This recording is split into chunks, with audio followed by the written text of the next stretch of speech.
강서 을구에서 제20대 국회의원 총선거에 출마합니다.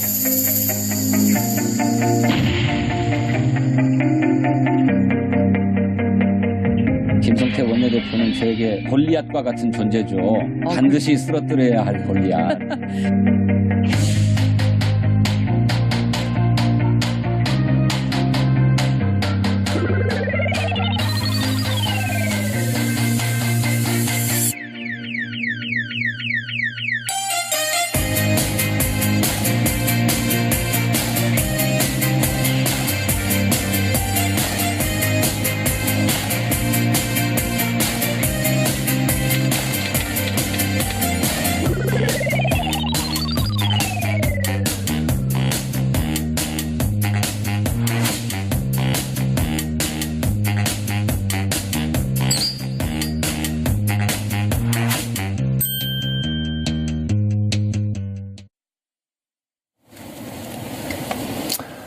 예, 특별한 손님 모셨습니다. 서울특별시 정무부시장으로 취임한 지 오늘로써 19일차죠. 청와대 생활을 마치고 서울시로 자리를 옮기시면서 바쁜 하루하루를 보내고 계신 분입니다. 이정열의 품격시대 인물 심화 팩트체크 첫 번째 주인공입니다. 첫 번째로 모신 이유가 있습니다. 본사 부회장님. 자, 이렇게 늦은 밤 나와주셔서 너무 감사합니다. 어서 오십시오. 네, 안녕하셨습니까? 신성준입니다. 아, 참. 반갑습니다.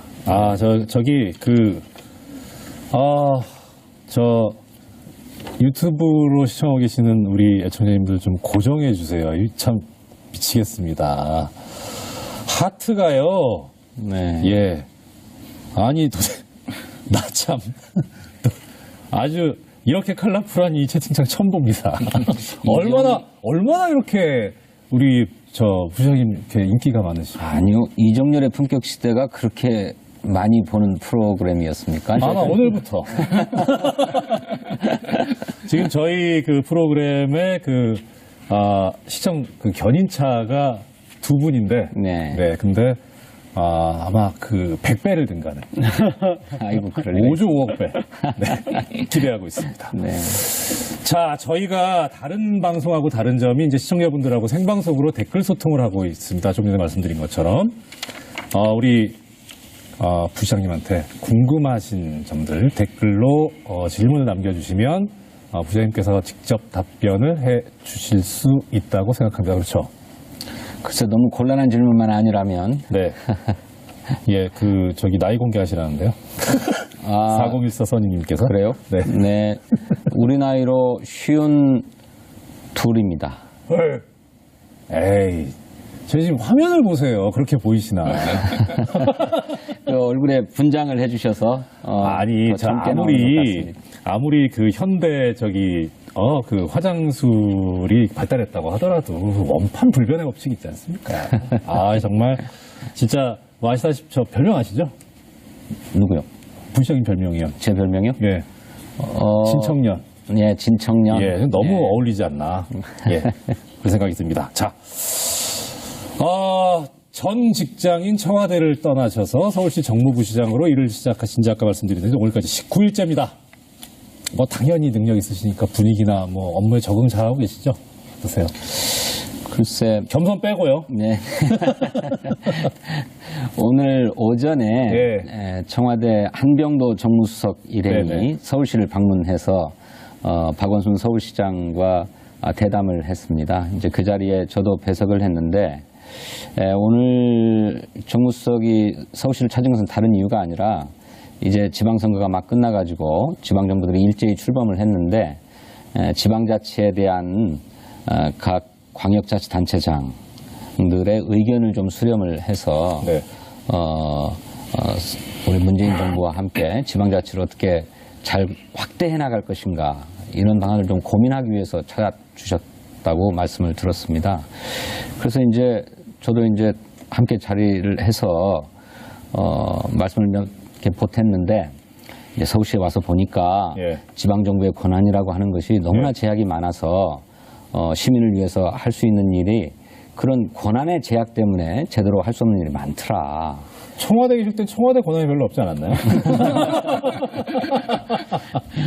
이제 좀 그걸 좀 확대해야 되겠다. 또 네. 그것을 위한 대통령의 결단이 필요하다. 이런 말씀을 드렸는데 너무 빨리 변신했다. 이런 얘기를 우리 그러니까 이게 지금 좀 그런 게 그러니까 정무수석께서 오셨으면 네. 직전에 이제 정무비서관이셨잖아요. 네.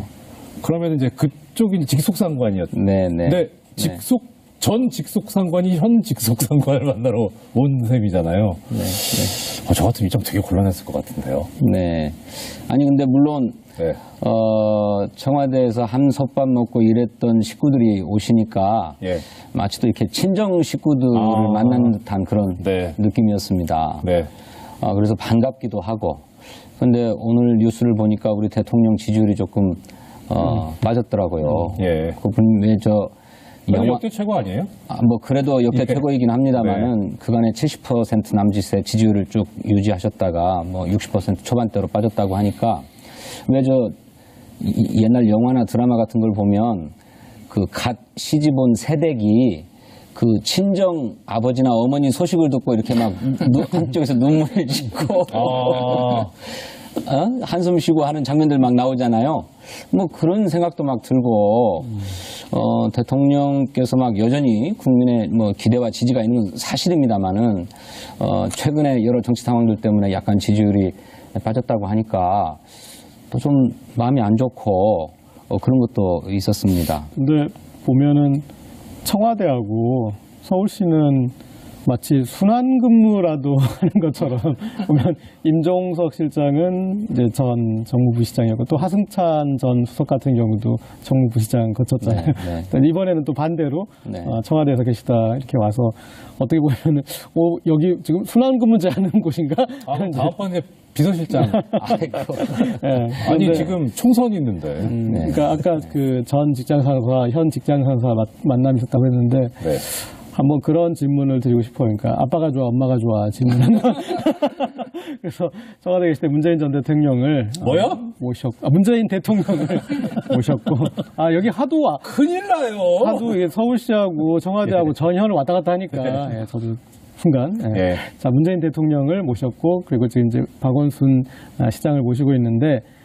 둘 중에 누가 더 좋아하는 아니고요. 그런 질문 아니고 두 분의 어떤 리더십 스타일이 좀 다른데 가까이서 보기에 좀 어떻게 다르고 좀 뭐 어떤 좀 차이가 있는 것 같은지 궁금합니다.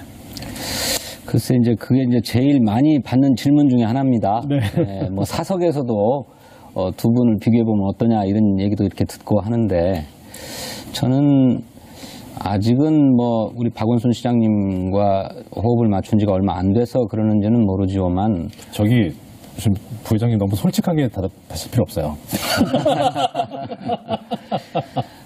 차이점보다도 두 분의 공통점이 좀 훨씬 많이 이렇게 그건 솔직하게 하셔야 돼요. 보이는 것 같습니다. 네.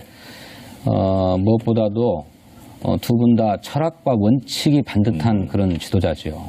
그러면서도 아주 세부에 치밀해요. 문재인 대통령도 역시 정책의 디테일을 놓치지 않는 분이고, 뭐 박원순 시장은 뭐 그 꼼꼼함이 이루 말할 수 없는 분으로 이미 정평이 나 있지 않습니까? 그래서 이를테면 참모된 입장에서는 두 분 다 모시기 참 어렵고 조심스러운 분들이다. 원칙도 분명하고 철학도 확고하고 거기에 디테일까지 챙기시는데 또 더 덧붙이자면 문재인 대통령도 그렇고 박원순 시장도 그렇고 자기 자신에게 엄격한 분들이잖아요. 뭐 거의 금욕주의자라고 해도 과언이 아닐 정도의 엄격함을 갖고 있는 분들이라서 참모들로서는 참 버겁죠. 그런 지도자를 모시는 게 저는 그런 생각이 더 많이 듭니다. 근데 두 분이 어떻게 차이가 나느냐 조금 더 지켜보고 말씀드릴 기회가 있을 거라고 생각합니다. 기자로서 이렇게 이제 또 제가 좀 과잉 해석을 하면 동급이다. 그래서 이 박원순 시장님도 이제 다음에 대통령을 하기에 부족함이 없다 정도로 과잉 해석을 한번 할 수도 있겠네요. 제 말씀에 대해서 그렇게 해석하시라는 말씀인가요? 예. 아니, 지금 저 부회장님 말씀 해석상 그렇다. 네. 기사를 이제 그렇게 쓰자 보통 그런 것도 해석된다 이렇게. 저기 지지난주인가 그 왜 저 안철수 전 대표 그 이슈픽에 그 때 그때 고 기자님 그거 아시죠? 저 댓글에 난리가 났어요. 고 기자님 안빠라고. 근데 오늘 이러면 팍 빠져도 이렇게 돼요. 저는 안빠가 아니라 안빠랍니다. 아직 저기 그러면 생방만 아니면. 자 이제 둘 중에 자 누가 이길까인데 두 분 다 취미가 등산이잖아요. 네. 그 만약에 이 북한산을 등산했다 그러면 문재인 대통령이 이길까요? 아니면 박원순 시장님이 이길 것 같습니까? 아, 그거 장담하기 어려울 것 같은데요. 네. 뭐 문재인 대통령은 히말라야를 뭐 히말라야도 다니는 특전사 출신이라고 하는 예. 그 불변의 이력이 있기 때문에 뭐 체력 하나는 뭐 끝내주는 분이다 이런 평가가 있고. 근데 쟤는 박원순 시장님은 백두대간 또 예, 그만한 체력이라고는 생각을 못했어요 평소에. 네. 좀 보기에 조금 왜소하신 편이시잖아요. 그렇죠. 그런데 이제 말씀하신 대로 백두대간을 종주하신 분이고 또 들으니까 오늘 아침에 들었나 마라톤을 즐기시는 분이라는 거예요. 등산과 함께. 그러니까 박원순 시장도 철각이죠. 북한산을 등반한다면 글쎄 문재인 대통령이 키가 조금 크시기 때문에 네. 컴파스가 이렇게 넓지 않을까. 난 뭐 차이점이라든가 뭐 공통점 말씀해 주셨는데 제가 생각하는 가장 큰 공통점은 진성준이라는 인물을 알아본 가장 큰 공통점이 아닐까? 아이고, 저는 이거 뭐 띄워주기 아니요, 뭐 1타 그런가요? 3피로 그렇게 띄울 수도 있는 거군요. 이게 저희가 그 팩트 체크를 위주로 하는 그런 걸 지향하고 있는 프로그램이거든요. 네. 근데 항상 느끼지만 이렇게 팩트를 얘기하면 욕을 먹습니다. 네. 진실은 참 험난하다. 예, 저는 그런 생각이 듭니다. 자, 말씀드렸던 대로 저희가 팩트 체크를 지향하는 프로그램인 만큼 먼저 팩트에 입각해서 우리 부시장님의 정치인생 그래프를 한번 만들어 봤는데요. 팩트 체커이신 김준일 대표께서 준비를 하셨습니다. 말씀 부탁드립니다. 예, 제가 사실은 대본을 오늘 받아들이고 굉장히 당황했어요. 왜요? 여기에 가로 열고 뭐라고 써있냐면은 우르팍도사의 유세윤 버전으로 읽어달라고 이거를 우르팍도사의 옛날 유세윤이 누가 등장을 하면은 뭐 어떻다 하면서 막 이렇게 해서는 이게 송구스러운 말씀인데 제 말씀이 아니고 저기 지금 그 전에 우리 댓글창에서도 계속 나오는 얘기인데 예, 지금 저기 유세윤 씨 얘기하셨 예. 그 댓글창에서는 우리 김 대표님 보고 표인봉 예. 알고 계시죠? 알고 있습니다. 예, 그래서 저는 뭐. 유세윤 버전은 잘 안 들어요. 아니, 그러니까요. 제가 그걸 할 수 있으면은 개그맨을 했지 왜 제가 그래서 그냥 네. 담담하게 제 버전으로 그냥 읽겠습니다. 예. 네. 1967년 4월 19일 전라북도 전주 출생이시고요. 제가 본이 부안이라서 굉장히 또 좋아합니다. 예. 왜 본인 소개를 하세요? 예. 그리고 1985년에 전북대 법학과를 입학을 했고 89년에 전북대 법학과를 졸업을 했습니다.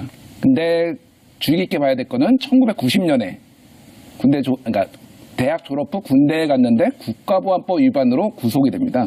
그래서 3년 6개월 형을 받고 근데 더 놀라운 것은 3년 2개월 만에 만 4개월을 남겨놓고 석방됩니다. 그러니까 모범수가 아니었나 이렇게 추정이 되는데 한번 그 얘기를 좀 듣고 싶고요.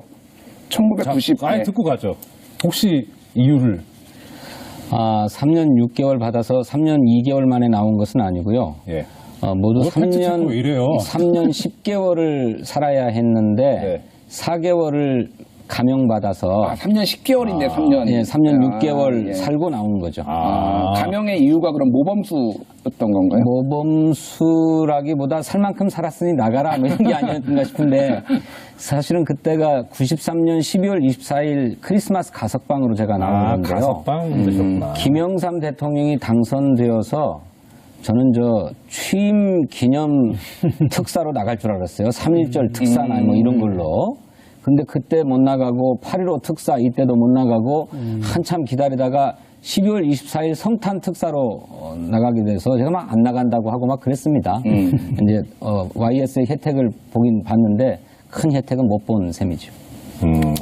근데 사실 물론 가석방 제도로 넉 달 일찍 나오셨다고는 해도 3년 6개월이면 그게 짧은 기간이 아니잖아요. 그래서 상당히 고생 많이 하셨을 것 같아요. 그러니까 근데 뭐 터무니없이 거침없이 많이 사는 건데 뭐 별로 뭐 지은 죄도 없이. 그러니까요. 네. 근데 제가 2개의 형을 받았어요. 하나는 국가보안법 위반이고 하나는 집시법 위반. 근데 이게 병합 심리가 되면 그냥 3년 살고 말았을 것을 분리 독립 재판을 받았습니다. 구속 기간이 서로 이렇게 뭐 그렇다고 해서. 그게 옛날에 참 이렇게 참 슬픈 과거인데 이게 좀 미운 피고인한테 그런 식으로도 하더라고요. 네. 미운 털 박혔다, 정치보복 뭐 비슷하다, 뭐 이렇게 얘기를 들었는데 그래서 이제 처음 재판 그렇게 1형, 2형으로 나누어지지 않고 병합 심리를 받았다면은 한 3년 살고 나왔거나 아니면 김영삼 대통령 취임 특사로 나왔을 텐데 1형 3년을 다 집행하고 2형이 집행되는 초기니까 그때는 못 나오고 거의 다 살고 살았기 때문에 나가게 됩니다. 작심을 했네요. 그쪽에서. 참 젊은 시절부터 고생이 많으시고 핍박받으시고 참 그때 이렇게 뭔가 좀 미운 털이 박힐 이유도 또 있었을 텐데. 조금 전에 저기 안 나가겠다고 하셨으면 미운 털 박혔을 것 같아요.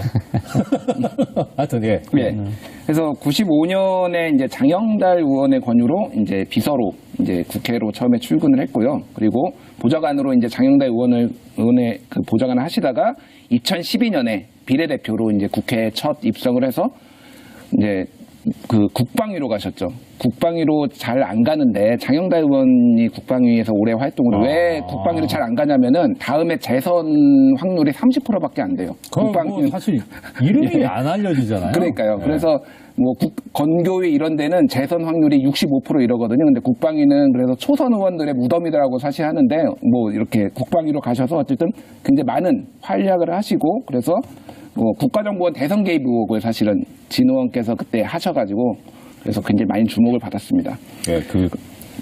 사실 이것도 제 얘기라서 좀 그런데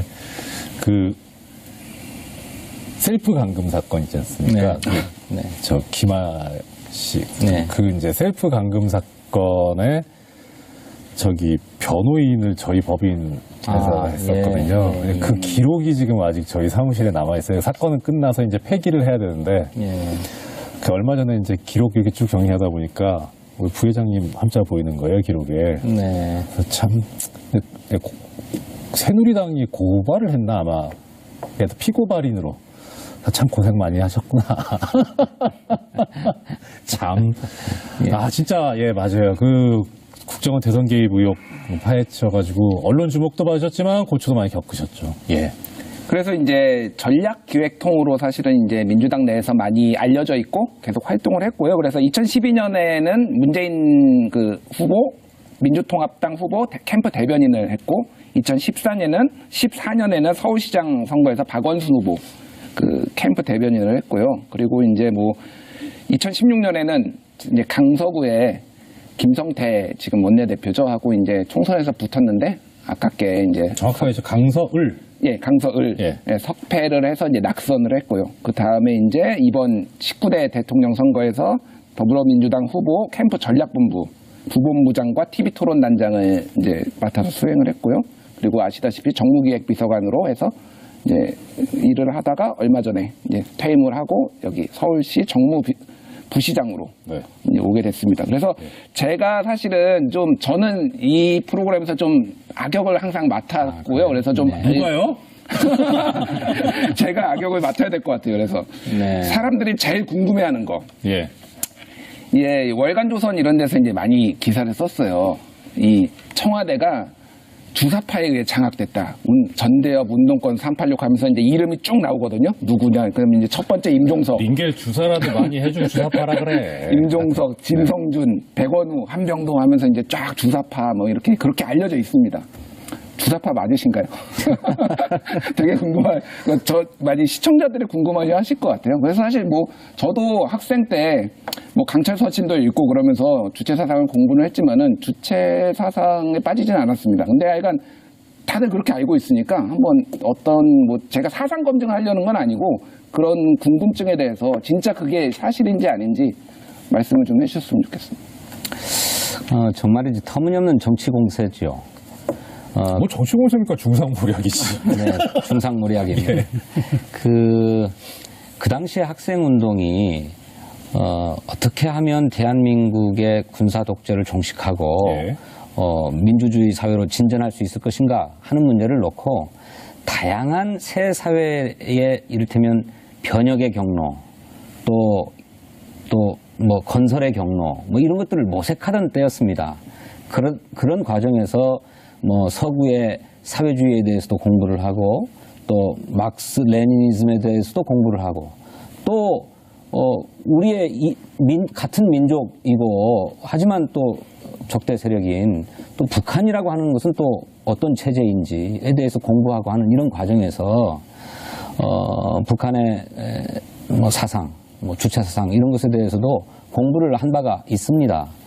그렇지만 그것은 어디까지나 모색의 과정 또 어쩌면 학문적 호기심의 과정이었던 것이지 그것이 자신의 정치적 신념이나 무슨 사상적 신념으로 체화되고 그것에 입각해서 활동하고 한 그런 학생운동 지도자들은 없습니다. 그렇죠. 그래서 제가 예전에 이제 가짜뉴스를 주로 이제 팩트체크하는 사람인데 그런 가짜뉴스가 돌았어요. 어떤 사람이 청와대에 가서 봤는데 서로 동무라고 부르더라. 이거 다 주사파다. 이런 식의 막 이게 뉴스가 방송에 그런 얘기 하지 말라고. 네, 그래서 뭐 아닌 걸로 그렇게 이제 알고 있겠습니다. 아니, 사실 이게 그 시절에 이제 학생운동 하고 그리고 지금 이제 뭐 학생운동뿐만 아니라 이제 민주화운동 한 그분들 다 뭐 주사파니 뭐 과격폭력 세력이니 뭐 다 이렇게 이제 뭐 네이밍을 하고 낙인을 찍고 그래가지고 그야말로 표매를 했지 않습니까? 그러니까 오히려 그렇게 얘기한 말씀을 듣는 분들이 정말 정의롭고 올바른 분들 아니었나. 그럼 역으로 좀 그렇게 생각이 들거든요. 근데 하여튼 뭐 그건 그렇고. 지금 제가 이제 부시장님이라면 이런 생각이 들 것 같아요. 이게 본인이 어느 순간 내가 인생 어떻게 살았더라 이렇게 반추해보는 기회가 그렇게 많지가 않잖아요. 근데 남이 이렇게 사셨어요라고 좀 어떠세요? 그때 들어보시니까 느낌이? 글쎄 참 운이 좋았구나 하는 생각이 듭니다. 저는 뭐 쭉 말씀하셨습니다만 29살에 국회의원의 말단 비서로 이른바 이제 정치 일을 시작하게 된 것인데 그건 그야말로 실무자죠. 근데 실무자 생활을 거의 20년 가까이 한 끝에 운이 정말로 좋아서 비례대표 국회의원이 되고 그러고 났더니 문재인 대통령을 만나게 되었고 또 박원순 시장도 만나게 된 거죠. 그래서 이렇게 정치 일선에서 실무자로 일을 하다가 지방정치인이 되거나 또 그런 데서 역량을 인정받아가지고 국회의원이 된 예가 아주 없는 것은 아닙니다만 사실은 그런 경로가 또 흔한 예도 아니어서 저는 참 운이 좋았다 이런 생각이 들었습니다. 저기 오늘 본사 부회장님 오신다고 제가 가까운 지인들한테 얘기를 했어요. 네. 처음에 딱 나오는 반응이 그분이 재미가 없다. 네. 네가 잘해야 된다. 나는 재미가 있냐. 아니 저기 뭐가 운이 좋아요. 능력 있고 실력 있어서 그러신 거지. 그런 거 아니고요. 진짜 제가 이게 진짜 재밌는 얘기 해드릴게요. 예. 정치인들이 점을 많이 봅니다. 예. 그래서 그 왕왕 대선 시기가 되면 누가 대통령 될 운이냐 팔자냐 뭐 이런 기사들도 신문에 막 나오기도 하고 그러는데 네. 정말로 한치 앞을 모르기 때문에 점을 보게 되는 겁니다. 그리고 자기 인생을 돌이켜볼 때 내 실력과 능력으로 여기까지 온 게 아니고 운이 많이 작동했던 것 같거든. 그러니 내 앞에 운세가 어떨까 보게 되는 거예요.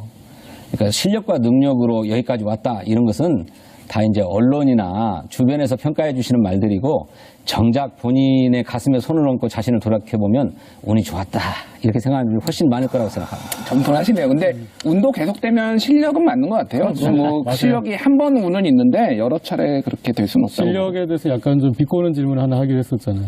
아 예. 그 비꼬는 질문 하지 마시고 댓글 하나 소개시켜 드릴게요. 복숭아님께서 남겨주셨는데요. 아까 우리 부시장님 관련해서 이제 뭐 주사파다 얘기 나오니까 주사파는 박근혜 전 대통령 아니야? 온갖 주사 다 맞았는데 예, 이런 댓글을 남겨주셨습니다. 그리고 이게 뭐라고 읽어야 됩니까? 머머님, MUR님. 애청자분들 말씀하십니다. 실력이 있으니까 만나게 된 거 아니냐? 예, 이렇게 말씀. 이게 중론이고 일반적인 평가다. 네, 이게 팩트다. 네.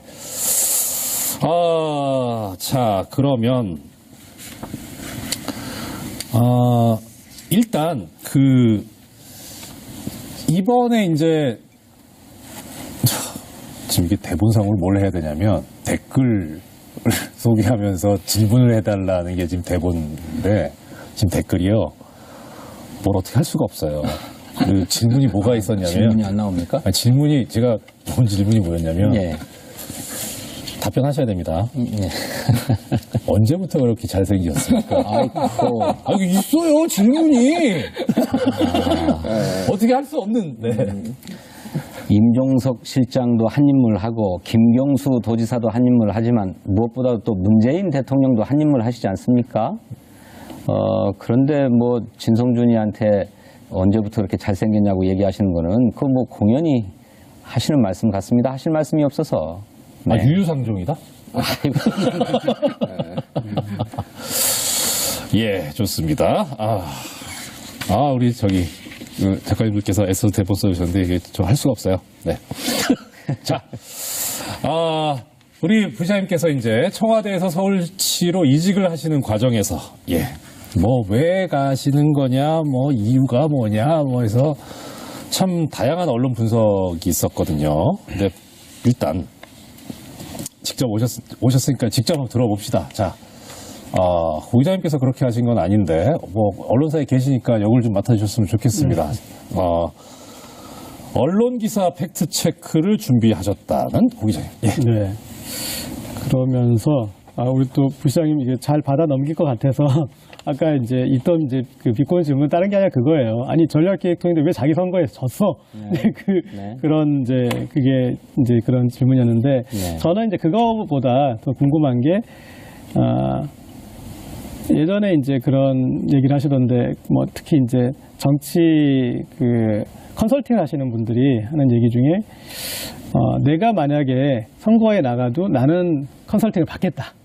내 판단대로 이 선거를 하는 게 아니라 나도 제3의 컨설팅 받겠다 그런 얘기를 하더라고요. 근데 저는 이제 그 얘기 동감했던 게 뭐냐면 현실 정치를 보는 눈은 정치부 기자보다 사실은 정치 현장에 있는 국회의원들이 훨씬 더 잘 봐요. 그리고 어떻게 움직일지도 잘 보고. 근데 정말 신기한 거는 본인이 거기에 개입되면 판단이 이상해지더라고요. 그리고 그러니까 위시풀 띵킹을 하게 되고 그래서 그때 본인은 이렇게 정무 조직을 선거를 치르실 때 이렇게 어떻게 짜셨는지 2016년 선거 때.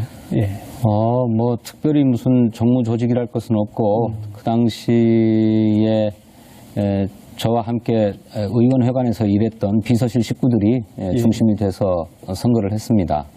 근데 이제 지금도 제가 욕을 먹고 있는 게 뭐냐면 진성준이가 왜 까만 두루마기를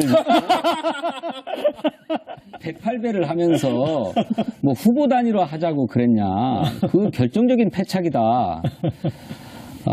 제가 시대를 잘못 읽었습니다. 이를테면 댓글에서도 지금 질문을 하신 게 아니라 그거 다시는 하지 말라고. 달나라 토끼님께서 지금 뭐라 그러셨냐면 아까 나온 얘기인데 다음에는 그런 두루마기, 다음엔 그런 퍼포먼스 하지 마시고 큰절도 하지 마시라 이렇게 말씀하시는데 기왕 얘기 나왔으니까. 제가 사실은 그쪽이 이제 사는 곳이었어요. 강서구가. 그 네. 당시에. 근데 뭐 선거는 사실 미국에 있어서 제가 투표는 못 했는데, 이제. 왜 안 했어요?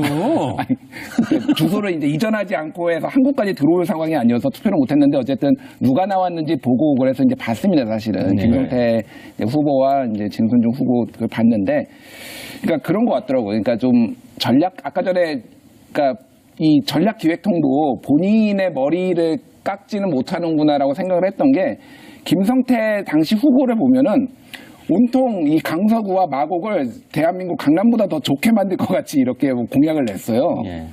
그러니까 저는 사실은 진실하지 못하다고 봤죠. 근데 그게 굉장히 또 먹히더라고요. 근데 우리 진성주 후보께서 당시에 낸 걸 보면은 굉장히 뭐라고 해야 되나, 좀 착하고 좋은 얘기들, 민주주의 얘기도 많이 말씀을 하시고, 그래서 이거 간단치 않은데 내가 보니까 그런 느낌이 솔직히 확 와닿았어요. 네. 그래서 어떻게 보면 남의 전략은 잘 짜줘도 본인은 이렇게 그런 부분에 있어서는 약한 게 아닌가, 저는 그 생각이 들더라고요. 네, 네. 그러니까 확실히 지역구에서 선출된 지역구 출신의 정치인이 아니라는 게 그런 데서 드러나는 거죠. 지역을 기반으로 하고 있는 사람이라면 우선 선거에서의 관심은 지역을 어떻게 개발하고 발전시킬 것인가. 그래서 지역민들에게 이렇게 피부에 와닿게 할 것인가 하는 것이 더 큰 관심사였을 테고, 그래서 이제 뭐 당시에 자유한국당, 그 당시엔 새누리당이었죠. 새누리당 상황에서는 달리 뭐 자랑할 게 없고 오로지 지역 개발 열심히 하겠다라고 하는 것으로 접근했어야 했을 거예요. 그런 점에서 지역민의 어떤 그 말초적인 요구와 당의 상황, 본인이 처한 상황에 잘 맞아떨어진 전략을 구사했던 데 반해서 저는 지역구에 기반한 정신이 아니라 비례대표 출신이기 때문에 훨씬 더 큰 정치적 담론을 중심으로 막 얘기한 거죠. 대선 후보, 서울시장 후보 이렇게 때문에 민주주의 말씀하시고. 네, 저는 뭐 사회경제적 민주주의가 시대의 요구다 뭐 이런 얘기 막 하고 그랬는데, 이제 그런 것이 좀 우리 강서 구민들 입장에서는 좀 뜬구름 잡는 얘기처럼 들리셨겠죠. 그러니 당연히 졌을 거다 이렇게 생각이 들던데요. 네. 그 지역구를 고향으로 가지 않으신 이유는 특별히 있으신가요? 거기는 보니까 홈 어드밴티지를 얻을 수 있는 조건이 여러 가지 글쎄요, 이제 저도 전주에서 나고 자라고 뭐 전북대학교도 나오고 그랬기 때문에 전주에 가면 한결 유리했을 거라고는 생각을 하는데, 이제 제가 오랫동안 정치권에서 실무자로 일했다고 하지 않았습니까? 이를테면 정치권에는 이런 불문율 같은 게 있어요. 이를테면 당에서 공천을 줘서 당의 지지율로 당선된 비례대표니까 당이 한번 큰 은전을 베푼 셈이잖아요. 그러면 이제 이 다음에는 당의 그 은혜를 갚아야 되는 건데. 전방 근무를. 그렇죠. 정치인으로서 당의 은혜를 갚는다라고 하는 거는 이를테면 적지에 가서 싸워가지고 이겨서 돌아오는 것이겠지요. 김성태를 잡아라. 꼭 김성태 의원이 아니었을지 몰라도 적지에 가야 하는 것이 저는 좀 온당한 처신이다 이렇게 생각이 들었습니다. 네. 저 교도소에서 내보내준다 그래도 싫다 그랬는데 뭐 굳이 고향을 가져갔어요. 이제 제 미션이 언론기사 팩트체크니까 네. 최근에 이제 나오는 이 언론 기사에 청와대를 사직하고 서울시로 갔는데 박원순의 장자방이 될까라는 이제 그런 얘기가 나왔어요. 근데 제가 이제 이 전 직장 상사와 현 직장 상사에게 가장 서로 대립했던 그 결정적인 국면이 한 번 있었습니다.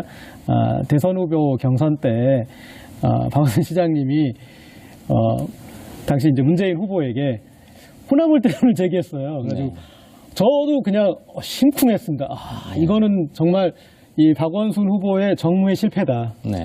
저 얘기를 후보가 직접 할 정도로 됐으면 정말 마지막 그 패를, 그것도 따지 말았어야 될 패까지 깐 거고, 저거까지 가는 건 정말 보이지 말아야 될 어떤 밑바닥을 보여준 건, 그러고 나서 이제 박원순 후보가 이제 후보 사퇴는 하면서 뭔가 이제 좀 수습이 됐는데, 자, 전 이제 부시장 하셨던 기동민, 임종석, 하승찬, 김종욱 이분들의 저는 좀 이제 박원순 시장은 정무적으로 계속 실패하고 있다고 봤어요. 일단은 네 분의 어떤 그 커리어를 보면 아시겠지만 컨티뉴어티가 없어요. 그러니까 이 정무부 시장의 컨티뉴어티가 일관성이 없다라는 거는 박원순 시장에 대한 어떤 그런 그 구도에 대한 일관성. 근데 저기 컨설팅 나중에 하시고. 그래서 이제 네네. 이제 드디어 박원순의 어떤 장자방으로 가시는데 기존의 어떤 그런 거에 좀 문제의식이 있는 지점이 있으시고 좀 주안점을 앞으로 두고 싶으신 부분이 좀 있으신지 궁금합니다. 그래서 이제 뭐 말씀하신 것처럼 네, 그런 것이 결정적 패착이었다고 저도 생각을 합니다. 이제 그런 반성이 박원순 시장에게 있었던 것 같아요. 이번에 지방선거의 과정을 저는 뭐 청와대에서 봤습니다만 지방선거 때의 박원순 시장의 선거는 당과 전면적으로 결합하는 전략이었습니다. 그 전 선거 제가 대변인을 했던 2014년 선거 때는 나홀로 유세, 뭐 그래서 배낭 하나 메고 혼자 뚜벅이 유세를 했어요. 제가 당시에 대변인이었습니다만 박원순 시장과 동행하지도 못하는 대변인이었습니다. 그러니까 주위를 다 물리치고 혼자서 이렇게 선거운동을 했던 거죠. 그러니까 그 당시에 뭐 세월호 사건 직후였기 때문에 더더욱 뭐 그런 조용한 선거 전략이 필요했던 것은 사실이었습니다만은 그게 바로 박원순 시장과 정당 정치와의 거리감을 상징적으로 보여주는 것이었다. 저는 그렇게 생각합니다. 그런데 그 4년 후에 이번 삼선 도전의 선거에서는 당과 전면적으로 결합해 들어가서 이를테면 우리 후보들을 지원하겠다 해가지고 구청장 후보와 결합해서 뭐 당신 선거보다도 구청장 후보를 지원하는 유세를 전념하고 당신 선거는 좀 너무 쉬웠으니까 뭐 그랬기도 했겠지만은 뭐 그랬고 그리고 또 뭐 더 취약 지역에 더 가서 뭐 전력한다든지 하는 이런 것이 이제 박원순 시장이 그런 어떤 정무적 감각의 어떤 편차를 극복한 한 양상이 아니겠는가 저는 그렇게 생각합니다. 그걸 조금 더 이제 더 발전시켜 가서 전면적으로 결합해 들어가서 우리 문재인 대통령이 이거 문재인 정부다 이렇게 얘기하는 것처럼 민주당 정부다 이렇게 얘기하는 것처럼 서울시도 민주당 서울시 정부다 이런 소리가 들릴 정도의 이런 정치적 결합이 있어야 되지 않겠나 그렇게 생각합니다. 그러면 아까 질문이 이제 결국은 박원순의 장자방이 될 것인가라고 하는 그 이제 언론 보도들이 있었는데 그렇게 뭐 사람이라기보다는 크게 보아서 정부든 그러니까 중앙정부든 서울특별시든 민주당의 큰 틀에서 움직이는 그런 어떤 뭐 정책이라든가 생각을 공유하는 그런 측면에서 봐야지 사람을 중심으로 볼 건 아니다라는 그런. 아이고 제가 뭐 장자방에 비견될 만한 사람도 아니고 아까 우리 고 기자님 말씀하셨던 것처럼 그렇게 전략통행이었으면 제 선거에서 지겠습니까? 뒤끝이 있으신데. 아니 저기 저 한나라 장자방도 그것도 관직을 얻진 않았잖아요. 네. 그 계속 건국에 공을 세웠지만 결국은 초야로 돌아갔잖아요. 네. 그러니까 좀 초야로 돌아가라고 아니 그게 말씀하시는 뭐 선거에 당선됐냐 안 됐냐 그걸 기준으로 해서 장자방이다 아니다라고 얘기할 수는 없는 거다라는 그 말씀을 드리고 싶은 거죠. 자, 그러면 지금 쭉쭉 아까 이제 프로프레스도 나왔고 얘기가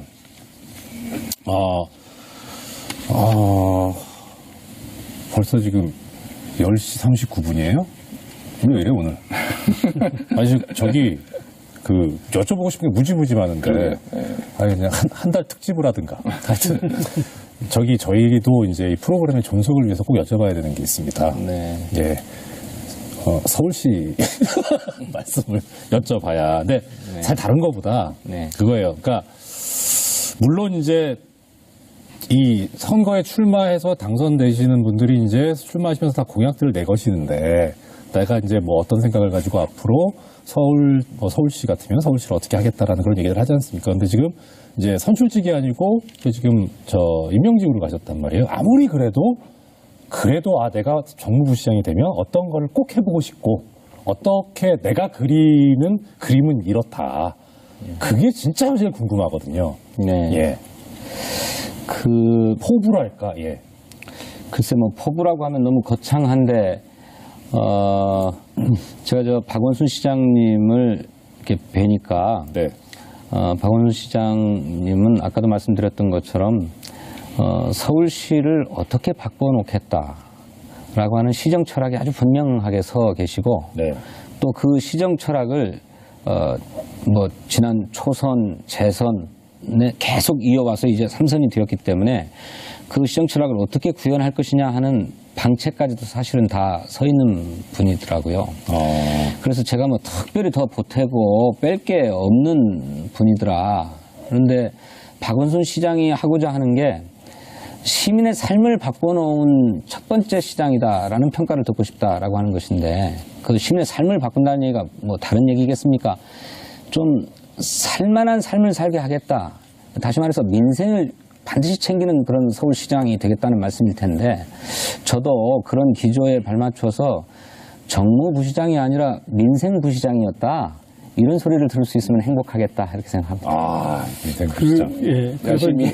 지금 뭐 박원순 시장님이 앞으로 또 옥탑방에서 이제 한 달 예. 생활도 하시고 그리고 사실은 박원순 시장님이 한 달 살기를 되게 여러 가지 그동안 했었어요. 그러니까 그 꼭 옥탑방 살기는 아니더라. 이를테면은 민생 그 체험으로 계속 이제 도보로 네. 다니거나 몇 가지 했는데 특징은 그렇게 현장에서 열심히 하는 게 전달이 잘 안 되더라고요. 뭐 하여튼 그런데 지금 박원순 시장님이 싸우고 있는 대상이 박원순 본인이기도 한 것 같아요. 제가 느끼기엔. 그러니까 최근에 뭐 용산이나 이제 여의도 개발에 대한 이제 개발안을 좀 이제 장밋빛 그런 걸 내놓았는데 박원순 시장이 그동안 쌓아왔던 게 저게 아닌데 저것은 이제 어떤 본인이 박원순을 좀 부정하는 모습으로 저는 보였어요. 왜냐하면 이제 우리가 그런 이제 이 메트로시티의 시장으로서 새로운 상을 정립한다고 봤거든요. 그러니까 무슨 얘기냐면 뉴욕 시장이 파리 시장이 뭐 만든다고 뭐 새로 만들고 뭐 잘해서 그래서 그 시장이 인정받는 게 아니라 거기에서 뭐 베를린 시장도 마찬가지고 어떤 식으로 내실을 기하고 어떤 식으로 그 짜임새 있게 했을 때 인정을 받는 거고 그동안 일기이기에 박원순 시장 해왔던 시정은 정확하게 그 코드로 갔던 것이고 그래서 우리가 앞으로 보여줘야 될 그런 광역단체장의 모형이다. 이제 518을 기념하겠다고 518m 탑을 쌓겠다는 건 단체장을 이제 국민이 원하는 시대는 이미 우리는 지났고 뭔가 어떤 이 믿음직하게 뭔가 어려운 일이 생겼을 때 빨리 시스테마틱하게 대처하고 그리고 내실 기해서 부채 줄이고 뭐 이상한 짓 해가지고 부채 막 만들지 않고 그런 시장을 드디어 우리도 가는구나라는 이제 그 모형이 형성될 즈음에 갑자기 또 다른 박원순이 나타나는 것 같아서 저는 지금 이 부분이 약간 좀 우리 본사 회장님이시지만 약간 좀 지금 컨설팅은 저기 회장님하고 모시고 하시고요. 지금 궁금한 게 많아서 시간 없고 제가 질문을 하나 드리겠습니다. 네. 지금 강서울의 지역위원장 지금 맞는 걸로 얼마 전에 이게 언론 보도가 나왔는데 그러면은 총선 출마하시는 건가요? 아니요. 저 역시 서울시의 정무부시장이지만 정치를 하는 부시장이지만 당적은 가질 수 없습니다. 예. 그리고 저 여전히 탈당 상태이고 따라서 강서울의 지역위원장을 못 맞는 건가요? 못 맡았고 예. 대신 직무대행을 당에서 임명해 주셨습니다. 그러면은 2년 뒤에 총선에는 아직 확정이 안 됐다고 아닙니다. 저는 출마하고자 합니다. 출마는 하시고요. 예. 저는 지난 총선에서 김성태 의원에게 패배한 정치적 책임을 지라고 하는 얘기를 청와대에서부터 들어왔고 저 개인적으로도 반드시 그 책임을 좀 다하고 싶습니다. 그 지금 부시장님 청와대에서 들으셨다고 하는 말씀이 청와대에서라고 한 장소를 말씀하시는 거예요? 청와대 계시는 분으로부터라는 그런 뜻이세요? 대통령으로부터 그런 말씀 드린 건 아니고요. 말고. 네네. 그러니까 뭐 동료라든가. 지난 1년 동안 문재인 정부 운영하는 데 있어서 여소야대 국면에서 얼마나 힘들었습니까? 특히 김성태 대표가 원내대표가 된 뒤로 사사건건 협조하지 않고 할 때마다 청와대에 있는 참모들은 원제. 네, 농담 삼아서 이거 진성준 의원 책임인 거 알죠? 하는 얘기를 계속 들어왔죠. 그래요. 자, 저기, 그러면 뭐, 이것이 또 하나의 무슨 어떤 방향이 되지 않을까 싶은데, 뭐 여러 가지 속사정이 있었겠습니다만은, 이제 박원순 시장 측에서 이제 정무부 시장 측을 맡아달라고 이제 제안을 아마 하셨으니까 이제 하셨을 텐데, 네. 그 제안이라는 게 뭐 여러 가지 이제 그 이유가 있었겠지만, 보통은 이제 그런 제안을 할 때, 나하고 이런 거 같이 한번 해봅시다라든가 뭐 이런 거 뭐 이렇게 뭐 이런 내가 이런 걸 하고 싶은데 이런 능력을 갖고 계시니 필요합니다 뭐 이런 얘기가 있었을 것 같거든요. 뭐 그런 특별한 거 글쎄, 저도 이제 처음에 이제 박원순 시장님으로부터 정무부 시장을 맡아달라고 하는 제안을 받을 때에도 네. 무슨 일을 좀 같이 해보자라고 네. 하는 말씀은 없으셨고요. 오히려 제가 막 거절할 거라고 생각을 하셨는지 또 사전에 뭐 제가 돌아가서 총선을 위한 지역 활동을 위해서 이제 사직한다라고 하는 보도를 보셔서 그랬는지 서울시 정무부 시장을 맡으면 내냐 강서구가 서울시의 관내이기 때문에 얼마든지 지역에도 찾아가실 수 있다. 뭐 이런 말씀을 주시면서 막 권고하셨어요. 그래서 저한테는 이제 꿀같이 달콤한 말씀이었긴 했는데, 그래서 이제 뭐 청와대에 보고하고 또 이제 재가를 얻고, 이제 다시 말씀을, 그래서 이제 수락을 하기로 했는데도 다시 당부가 없으셔서 한번 만나 뵙고, 그래서 제가 점심이 다 끝나서 이제 서로 일어나려고 하는 마당인데도 시장님 아무 말씀이 없으세요. 그래서 시장님 뭐 저한테 특별히 당부하실 말씀 있으시면 또 주문하실 말씀 있으시면 주시죠. 그랬더니 보내세요. 뭐 다 잘 하시는데요 뭐 이러면서 또 일어나시더라고요. 뭐 이심전심으로 뭐 알고 있지 않느냐는 말씀이실 텐데 제가 이제 취임하고 나서 시장님 여러 곳에서 하시는 말씀을 들어보니 이를테면 민생을 보호하자고 해도 서울시장에게 민생을 무기가 변변치 않다. 무기를 좀 달라 이런 얘기는 그러니까 지방정부에 너무 권한이 없다라고 하는 거예요. 그건 뭐 대통령도 자치분권 획기적으로 강화하겠다고 하는 건데. 더 길게 말씀을 들어야 되는데 저희가 지금 시간이 1분 40초밖에 안 남아서 죄송합니다. 진행이 원숙하지가 못해가지고 사실 이게 되게 중요한 문제고 그 말씀을 들어야 또 이제 지금 이 방송을 보고 계시는 우리 뭐 서울 시민 또 여러분들의 내 삶이 어떻게 바뀔 수도 있겠구나라고 하는 그런 게 영향을 미칠 수 있고 예상을 할 수 있을 것 같거든요. 바쁘시겠지만 한번 더 여러 번 해보시고 싶습니다. 아마 이명박근혜 시절에 박 시장님이 뭐 하려고 하는 신용만 해도 청와대에서 박원순이 뭘 하려고 그래? 그건 절대 도와주지만 이런 브레이크를 많이 걸렸다 보니까 그런 거에 대한 더 그렇기도 하고요. 예. 자 일단 오늘은 그럼 이 정도 하고 우리 부회장님 그 품격시대 시청자 여러분들께 좋습니다. 부회장이라고 하시면 좋잖아요. 시청자 여러분들께 작별 인사 말고 오늘 나오신 소감이라든가 뭔가 한 2, 30초 드릴 테니까 말씀 부탁드립니다. 네, 뭐 서울시 정무부시장으로서 뭐 부적절한 말씀은 없었는지 좀 염려됩니다. 너무 편하게 이렇게 저 프로그램을 이끌어 가시니까 저도 뭐 그냥 모르는 사이에 동화되어 가지고 너무 쉽게 얘기를 한 것도 같아서 혹여 마실 수가 있지 않을까 좀 걱정도 되고 그러는데 전혀요. 마치 또 예전에 국회의원으로서 나와가지고 정치 인터뷰를 하는 듯한 그런 느낌으로 편안하게 대화를 나눴습니다. 네, 고맙습니다. 실수가 없기를 바랍니다. 자, 늦은 밤 자리해주신 우리 부회장님 감사합니다. 두 분도 고생하셨습니다. 시청자 여러분, 다음 주에 뵙겠습니다. 편안한 밤 보내십시오. 안녕히 계십시오. 물러가겠습니다.